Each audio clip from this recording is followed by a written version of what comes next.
Hello po guys. Good day to us all po. Ito na naman po ako. Continuation po to guys. Continuation. Bali part 9 na po. Part 9 ng season 23 What is Written Truly Happened. Thank you so much po talaga sa lahat ng makakakita. At sa lahat ng dadaanan ng content ko na to. Sana po pagtiyagaan nyo pong tapusin mula part 1 hanggang final part. Gagawin ko po tong final part A.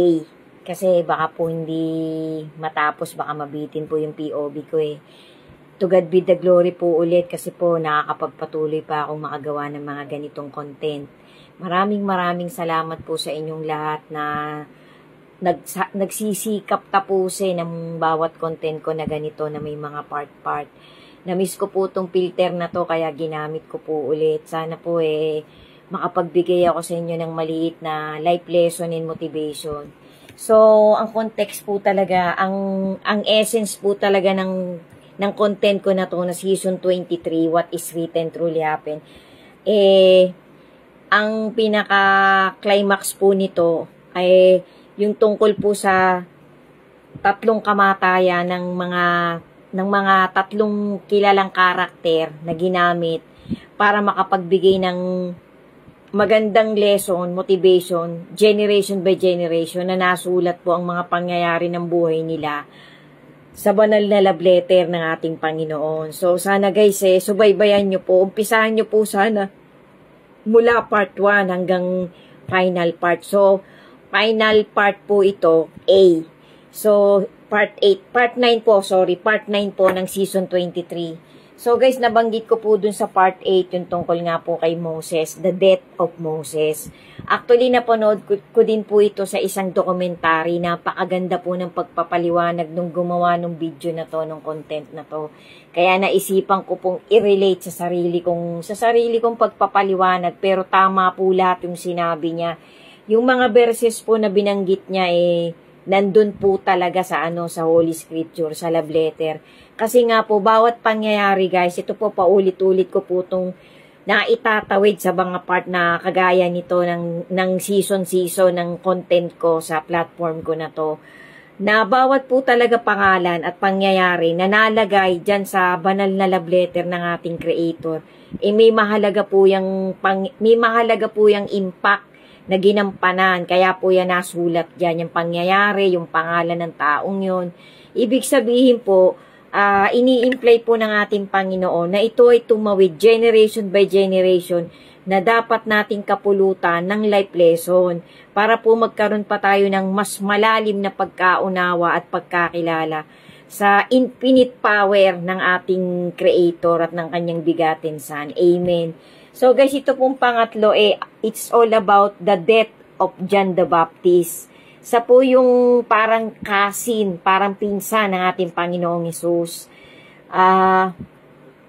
Sinasabi po dito sa documentary nito na ito po, if I may relate po, sana po makapagbigay talaga to ng maliit na motivation sa inyong lahat na makakapagtapos ng content ko.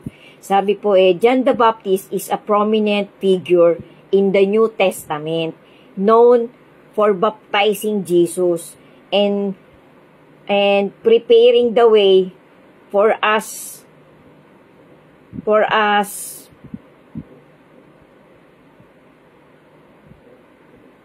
man in the history of Herod Antipas, the ruler of that time, had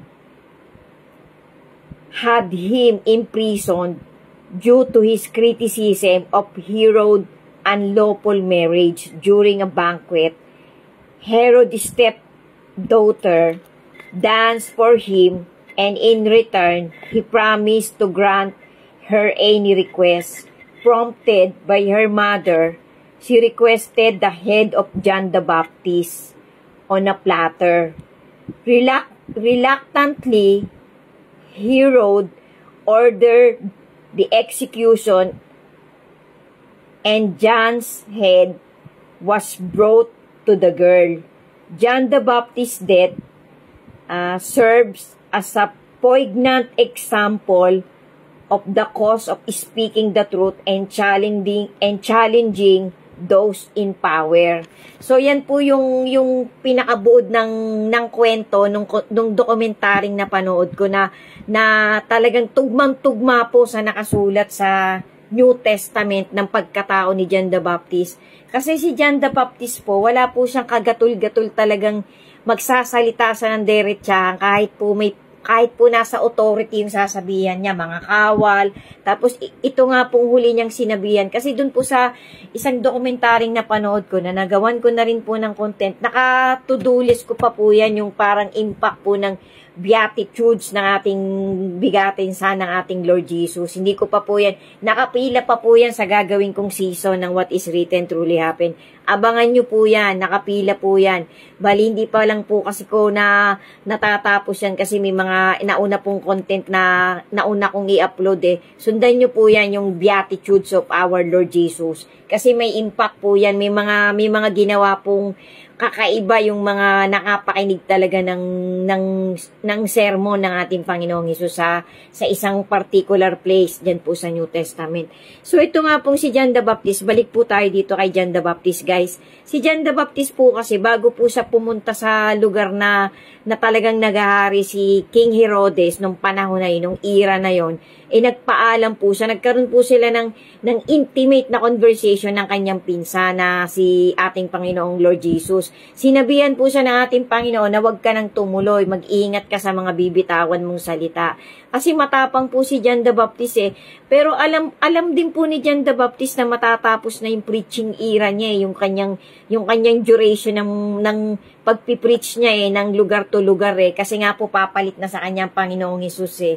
So, ang nangyari po, hindi po siya nagpapigil sa ating Panginoong Hesus. Talagang tinuligsa niya po yung hari nung panahon na yun, si Herodes nga po. Sinabihan niya po na nangangalo niya si Herodes in a public place. Sumisigaw po si John the Baptist. So, ang ginawa po, nakulong po siya. Tapos, habang meron pong kasiyahan dun sa kaharian ni Herodes, hiniling po nung stepdaughter niya, nung asawa ni Herodes na yun, na para nga pong nagkukumit sila ng fornication nung nung babaeng yun sinigawan po sila ni John the Baptist. So si John the Baptist po, yung consequence po ng ginawa niya, naputulan po siya ng ulo.